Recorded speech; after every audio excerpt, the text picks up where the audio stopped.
Hey, good afternoon, YouTube. I wanted to give a quick video about the first set of parts that I've bought for the 1988 Toyota Hilux pickup truck that I bought a couple of weeks ago.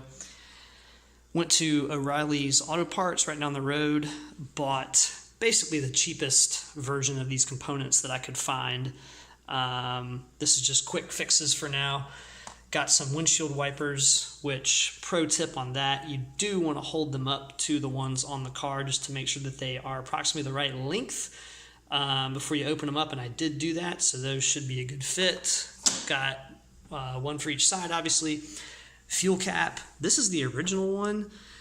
I don't know what the heck happened to it, so I bought a new one, which does appear to have the same thread type and should fit. I haven't checked it yet, but I will be taking apart this old one just for my own education to see how it works and how it functions. I see there's a spring and a vent of some sort, obviously, for gas fumes.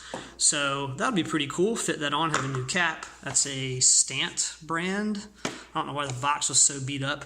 Then got some bulbs for the rear passenger side brake light and driver's side blinker. Oh yes, and a dome light. I'm hoping the dome light is just the bulb burned out and not an actual electrical system problem. We'll see about that.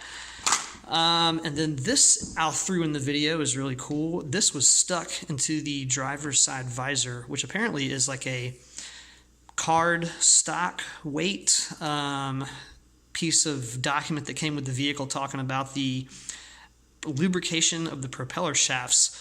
So that's a pretty cool vintage piece. Let me know if you have any knowledge of what this exactly is, if it came with this particular vehicle, if it is original. I think it is. I would guess that. Anyway, that's the review. Oh, and the Chilton book. This is a book that I've bought for every car I've owned, which is not too many, but super handy. Gives a breakdown of all of the different systems of the vehicle, how to repair them, even how to troubleshoot. So thanks to Chilton for creating these super duper handy manuals. So I'm definitely eager to rip the plastic off that and get into it. And of course, I will keep you guys tuned on everything I'm doing with this vehicle. See you next time. Thanks.